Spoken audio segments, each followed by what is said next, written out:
मंदिरों में भी जो सुंदर कीर्तन किए जाते हैं उनका भी आनंद तभी कोई लेता है जब उनको सही अपनी स्मृति है, तो फिर चेतना का आनंद मंदिर में बैठा लेता है। जैसे मंदिरों में जो साकार भगत गोविंद को रिझाते हैं, कीर्तन करते हैं, कुछ बुरा नहीं है, कुछ बुरा नहीं है। थोड़ी सी कीर्तन में उतरते हैं कि मन जो थोड़ा और तरह से अब हुआ है, उन मन सा ज्ञान से हुआ है, बहुत चोट मन बुद्धि पर लगी है, सिर ऐसा भारी सा हो गया है, अवश्य होना चाहिए। क्योंकि जहाँ से तो विचार उठते हैं दुनिया के बारे में, यदि ज्ञान आपको भारी ही ना करे और बिस्तर से जैसे उठने ही ना दे, तभी तो ज्ञान सुना, नहीं तो फिर मन के वही काम रहते हैं, इंद्रियों के साथ ही मजे लेता रहता है, तो मजा तो फिर सजा का कारण बनता है। जैसे ही ज्ञान ने सिर को भारी कर दिया, उन मन सा हो गया, अंदर को थोड़ी सी दृष्टि आ गई, तो आपका मंदिरों में किया हुआ बाहर का कीर्तन, बाहर की भक्ति अंदर में फलीभूत होनी शुरू हो जाएगी, चित्त का निरोध होना शुरू हो जाएगा। इसलिए अब हम थोड़ी सी कीर्तन की धुन में आपको लेकर जाना चाहते हैं। भज गोविंदम भज गोविंदम भज गोविंदम मूढ़मती, भज गोविंदम भज गोविंदम भज गोविंदम मूढ़मती, भज गोविंदम भज गोविंदम भज गोविंदम मूढ़मती, भज गोविंदम भज गोविंदम भज गोविंदम मूढ़मती, भज गोविंदम भज गोविंदम भज गोविंदम मूढ़मती, भज गोविंदम भज गोविंदम भज गोविंदम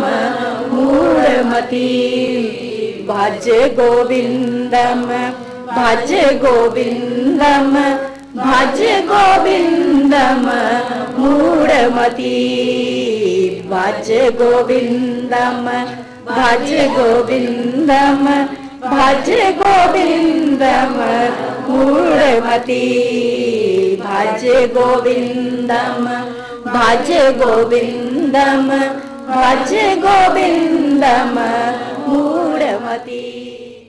नाड़ियों का आधार मेरी ही चेतनता, तो कीर्तन सही कीर्तन हो गया, फिर चेतना की स्मृति में, उस अटल स्मृति में, सुख स्मृति में जो कभी जाने वाला नहीं है, परम सुख है, ब्रह्म सुख है, आध्यात्मिक सुख है, सही कीर्तन हो गया। अरे कुछ तो करेंगे, मुख से तो कुछ करना है, लेकिन सही समझ से।